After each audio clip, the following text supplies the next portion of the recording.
జై శ్రీరామ్ అందరికీ నమస్కారం. వెల్కమ్ టు న్యూస్ అఖండ. నేను మీ కస్తూరి శ్రీధర్. మిత్రులారా, బహుభార్యత్వం విషయంలో హైకోర్టు ఒక సంచలనమైనటువంటి తీర్పునైతే ఇచ్చింది. సరే, ఇంతకు ఆ తీర్పు ఏంది, ఏం దానికి అత్తేంది అనేది ఈ న్యూస్ ద్వారా చెప్పే ప్రయత్నం చేస్తా. ఓకేనా?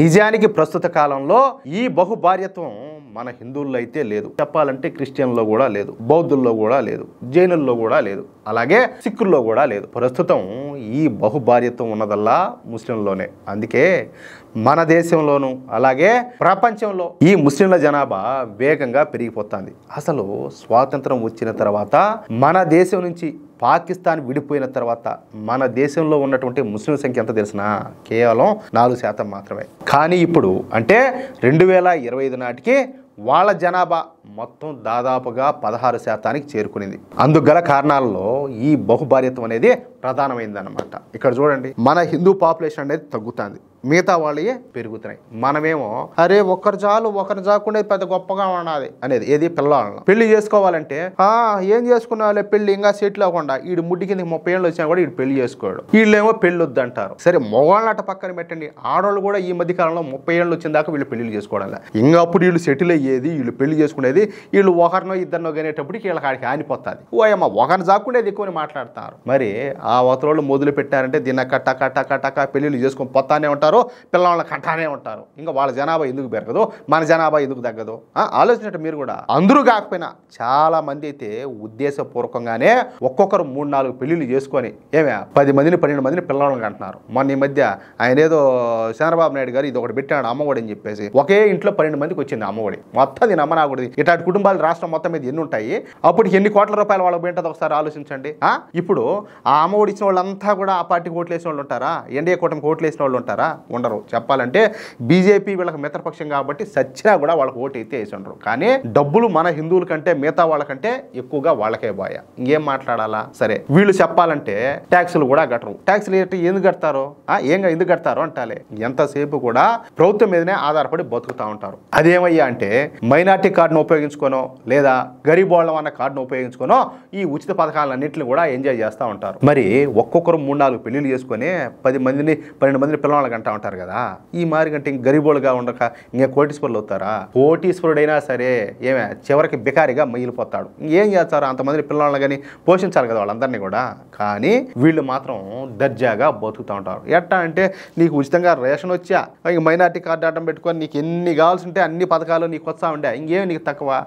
నీకు ఎడ్యుకేషన్ కావచ్చు, లేకపోతే నీకు హాస్పిటాలిటీ కావచ్చు, ప్రతి ఒక్కటి కూడా మెజార్టీ ప్రజలతో పోల్చుకుంటే వీళ్ళకి ఇంకా బాగానే అందుతూ ఉండే. ఇంకేం కావాలా? పైగా ఏంటంటే మన వాళ్ళకి ఏదన్నా కష్టం వచ్చిందంటే పట్టించుకునే నాదుడు కూడా ఉన్నాడు. వీళ్ళ కష్టం వచ్చిందంటే ఓయమ్మ ఏదో వాళ్ళ ఇంట్లో వచ్చినట్టు ఫీల్ అయిపోయి ఏగేసుకొని పోయి చూస్తూ ఉంటారు. అది కదా పరిస్థితి.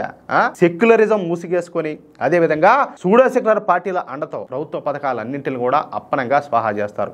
ఏ ఒక్క పథకాన్ని కూడా వీళ్ళు వదులుకోరు. వాళ్లకు మనతో పోలిస్తే ఏదే అవేర్నెస్ అనేది ఎక్కువ ఉంటుంది అనమాట, మామూలుగా ఉండదు. అసలు ఈ ఉచిత పథకాల గురించి కానీ సంక్షేమ పథకాల గురించి కానీ మిగతా వారి కంటే వీళ్ళకే ఎక్కువ నాలెడ్జ్ ఉంటుంది అనమాట. అది పనిగా చెప్తారు, ఇదిగో ఇలాంటి పథకం ఒకటి ఉన్నది, దీంట్లో ఇంత బడ్జెట్ ఉంటుంది, దీని ద్వారా మీకు ఇదిగో పలానా ఆదాయం కలుగుతుంది, దానివల్ల మీకు కావాల్సినటువంటి ఫెసిలిటీలు అన్నీ కూడా ఉంటాయని చెప్పేసి వాళ్ళు మొత్తం ఈ అవేర్నెస్ అయితే తీసుకొస్తారనమాట. అది పనిగా చెప్తారు. వాళ్ళకి అది పనిగా కొన్ని టీములు పనిచేస్తాయి వాళ్ళ కోసం. మన బతుకులకి అంత సీన్ లేదే, అది కదా. పైగా బంగ్లాదేశ్ నుంచి వచ్చేటటువంటి మియా ముస్లింలు, మయన్మార్ నుంచి వచ్చేటటువంటి రోహింగ్యా ముస్లింలు మన దేశానికి దరిద్రం పట్టినట్టు పట్టుకున్నారు. ఈ రోహింగ్యా ముస్లింలు అనే వాళ్ళను మయన్మార్లో బౌద్ధులు తన్ని తగలేస్తే వీళ్ళు వచ్చి మన దేశంలో అక్రమంగా ఆశ్రయం పొందుతారు. చూడండి, అంటే కాదు అదే ఆయన కేటీఆర్ చెప్పినట్టు 6 జలం రూపాయి 7 జల్లుతుంది, వాళ్ళకే వద్దని చెప్పి తన్ని తరిమేశారంటే వాళ్ళకి ఎట్లా ఆశ్రయం ఇస్తారు?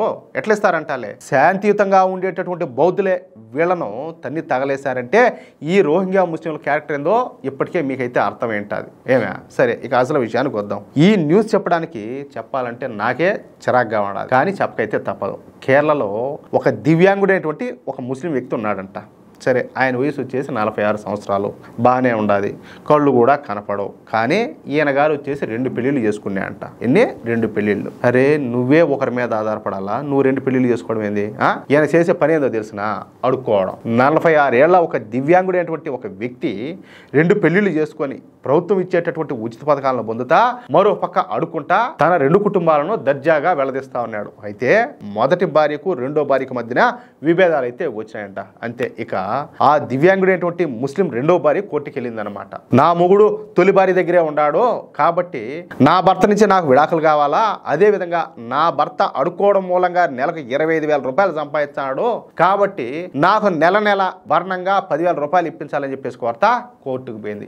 ఈ కేసును పరిశీలించినటువంటి జిల్లా కోర్టు ఇదే దిక్కుమాల కేసురా నాయన అనుకొని ఆ కేసును కొట్టేసి వాళ్ళకు దండం పెట్టింది. అయినప్పటికీ ఊరుకోనటువంటి ఆ రెండో భార్య ఈసారి ఏకంగా కేరళ హైకోర్టుకే పోయింది. నా కొడుకు కేరళ హైకోర్టుకు పోయిందంటే కనీసం ఆ లాయర్కైనా ఎంతో కొంత ఇద్దా? ఇట్లా కేసులు ఎవడు పట్టుకొని పోతాడో హైకోర్టు ముందుకు వాళ్ళు జడ్జి గారు మొహం పగలగొట్టరేళ్ళనా చూడండి ఇంకెంత నెట్వర్క్ ఉంటుందో ఎంత కథ ఉంటుందో. అయితే ఆశ్చర్యకరంగా ఏం పని పాట లేనట్టు ఈ దిక్కుమాల కేసును కేరళ హైకోర్టు స్వీకరించింది. ఎన్ని కేసులు పెండింగ్లో ఉంటాయా, పడి మూలుగుతా ఉంటాయి, వాటిన్నిటి మీద విచారణ జరపకూడదా? కానీ ఈ కేసును స్వీకరించింది. ఇక ఈ కేసును విచారిస్తున్నటువంటి కేరళ న్యాయమూర్తి అటువంటి కున్ని కృష్ణను బెత్తరపోయినాడంట. అడుక్కు తినేవాడు దర్జాగా బతకడం ఏంది, అడుక్కొని తిని నెలకు 25,000 రూపాయలు సంపాదించడం ఏంది అని చెప్పేసి షాక్ అయిపోయినాడంట. 25,000 ఏంది, ₹1,00,000 సంపాదించే వాళ్ళు కూడా ఉన్నారు అడుగుతేనే. ఏమే ఉండారా లేరా? అది పని వాళ్లకు, అది ఒక వ్యాపారం చెప్పాలంటే.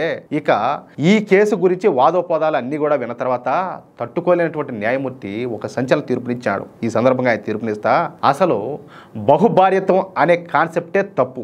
ఏది ఈ ఎక్కువ పెళ్లిళ్ళు చేసుకోవడం అనేది. చెప్పాలంటే ప్రస్తుత కాలంలో ఈ బహుభార్యత్వం అనేది నేరం కూడా.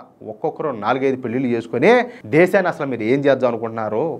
అసలు అడుగు తినేవాడు 2 పెళ్లిళ్ళు చేసుకోవడం ఏంది? సంపాదించే స్తోమత లేనప్పుడు అసలు పెళ్లి చేసుకొని జాకుండా ఉండొచ్చు కదా అని చెప్పేసి నోటికి వచ్చేట్టు మాట్లాడినాడు.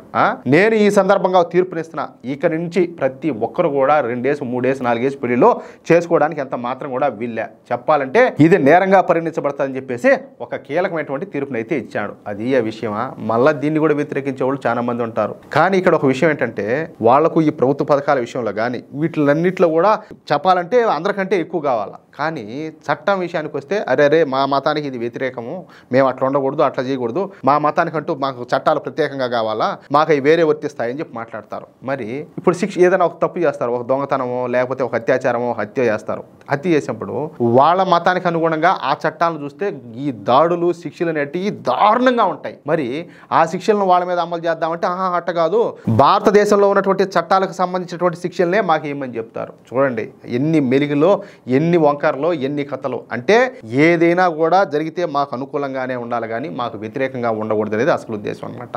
అయ్యా ఈ దేశంలో ప్రజలంతా సమానమే కదా, వీఆర్ ఇండియన్స్ కదా అన్నప్పుడు ఈ దేశంలో చట్టాలు ఎవరికి చుట్టాలు కాదు కదా, అందరికీ చట్టం సమానమే, అందరికీ రాజ్యాంగం సమాన హక్కులను ఇస్తుంది. మరి ఇదంతా ఎందుకు, ఈ భేదాలన్నీ ఎందుకు?